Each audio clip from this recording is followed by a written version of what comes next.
Good evening, everyone. Welcome back to YCB sessions. And from 12 to 16, how to overcome these vrittis. So all this, see, till now 5 vrittis we have seen. All these vrittis are good. So ivanni nijanga ila undadam right ena, just think of it. So viparyaya, do you want to load your mind with erroneous knowledge? Do you want to always think of fashionable things, fancy things, imagination? Do you want to keep your mind always imagining? Do you always want to have absence of experience? No, right? So how to overcome these vrittis? First we explained about chitta bhumis, then we explained about the vrittis. Now we are telling how to overcome these vrittis. To overcome these vrittis, two things are necessary: abhyasa and vairagya. How to overcome vrittis? Abhyasa and vairagya. What is meant by abhyasa? Practice. What do you need to practice? Stability, steadiness, ekagrata. What do we need to practice? Stability. Vairagya means while doing things, detach yourself while doing things. You might be reason for a success, you might be reason for a failure, but don't associate yourself with the success, don't associate yourself with the failure. You don't associate yourself with the result. You just think that you are the doer and you were responsible for the action which was given by the God. So you are just a part of the thing, part of this world. He is giving the direction, you are doing that one. So don't take that result to in your head that I am responsible for this, I am responsible for this. Remove that I. Vairagya, that is detachment. How to overcome with this? Abhyasa and vairagya. So abhyasa is an effort to secure stability or steadiness. Vairagya, again this vairagya explained in two parts: apara vairagya and para vairagya. Apara vairagya is nothing but lack of thirst for things that are seen or heard from Vedas. So apara means things which are seen or heard from Vedas. For example, from Vedas, letting go of sensual pleasures. So usually things which we can see or things which we hear from Vedas, we say that they have some pramanikata. But if we are missing that thirst, that means if we are missing that things that I want to hear from Vedas, I want to get the right knowledge, that is known as apara vidya. That is nothing but letting go of pleasures and all. That means not associating us with each and everything. That means pure satvika knowledge. Para vairagya results from the knowledge of the Purusha, letting go of desires for all the gunas, that is gunatita. So the difference between apara and para is, in apara detachment is there. Detachment is from your side. You are detaching everything. You just think that everything is responsible by the God. Whatever you are doing, God is making you to do. Whereas in Paravidya or Paravairagya, what you are saying, you are even not thinking that God is responsible for that. You are not associating the result with anyone. In the Apara, you are associating the result with the God. In the Para, you are not associating even with God also. That is Gunatita. So these are the 16 shlokas, but you have only 12. So those slokas, important things which are covered in your syllabus. 1 second, I'm going to share another one. So the first sloka was Adha Yoga Anushasanam. That is the process. Now I am going to start teaching yoga. Second one, Yoga Chitta Vritti Nirodha. This is the second sloka. Yoga Chitta Vritti Nirodha. Yoga means the process of union. Chitta is nothing, consciousness of mind. Vritti means the patterns, the movements of our mind.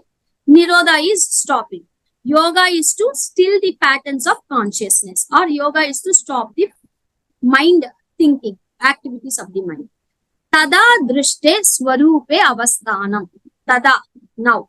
Tada, then what happens? Drashtaha means the soul, the seal, which we want to see. Drashta, swarupe, it will know its own light. Avasthanam, it will know its own state.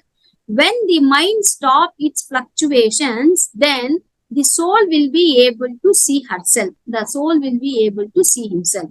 So the third shloka is Tada Drushte Swarupe Avasthanam. Vritti Sarupya Mitaratra. So what happens? Vritti, fourth shloka is Vritti Sarupya Mitaratra. So what are the fluctuations of the mind? These fluctuations usually Vritti Sarupyam. Sarupyam means whatever the state of our mind, our soul will be look like that. So our soul will be similar to our thought process. That's what it was saying. Vritti, the patterns, Sarupyam, similar. How our vritti is there, our mind and ourself will be looking like that. Awareness takes itself to the patterns of the consciousness. That is the fourth thing. Fifth one. Vritteha Panchatayah Klishta Aklishtaha.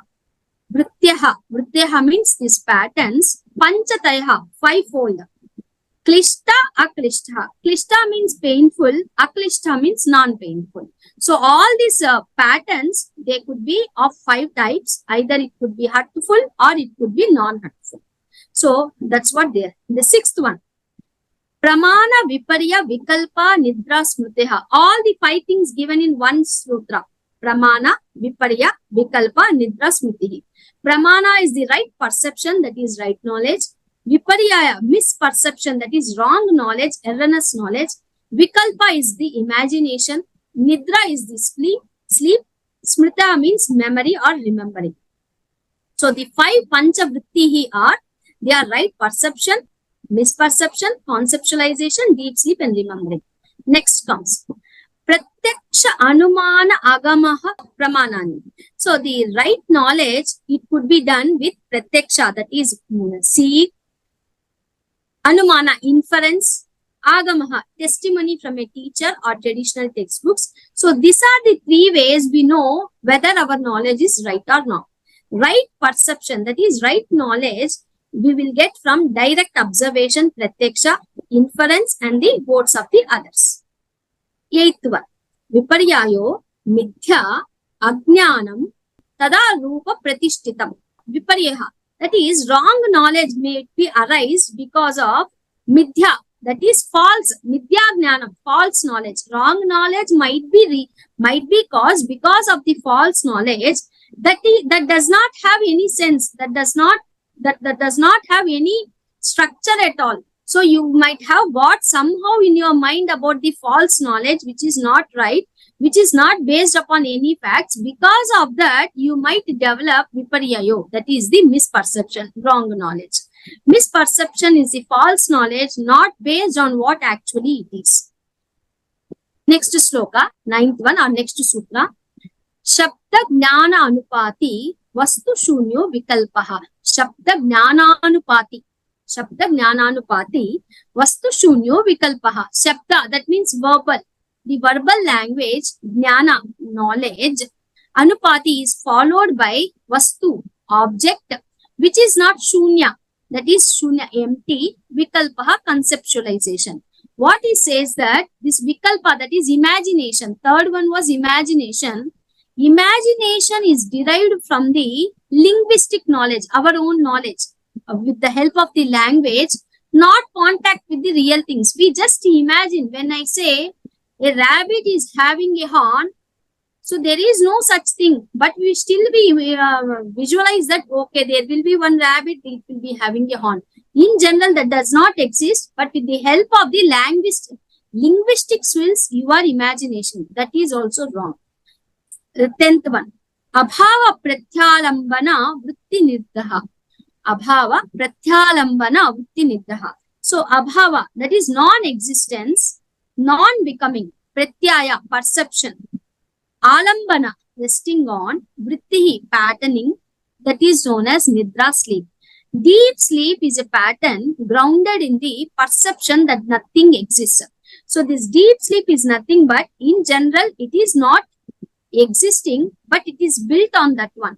Deep sleep is a vritti, which is just our knowledge that even that does not exist also. That is the 4th one, Nidra. Last one.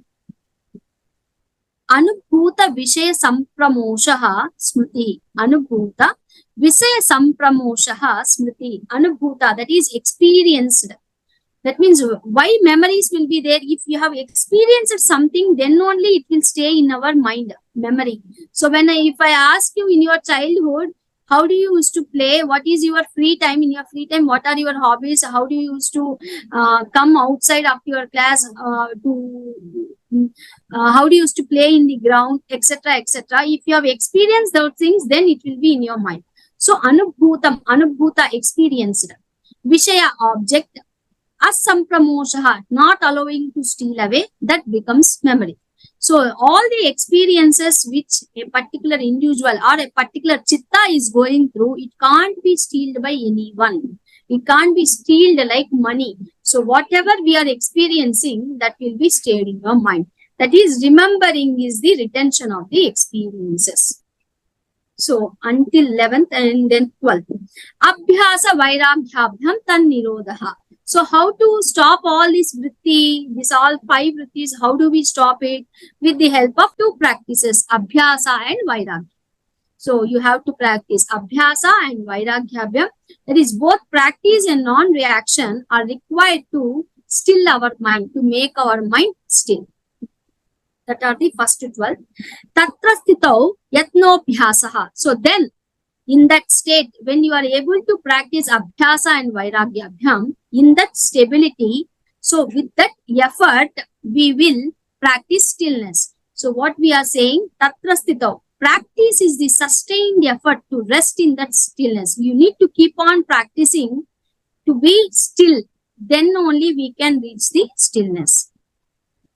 So these are the first 12 sutras you need to remember or memorize.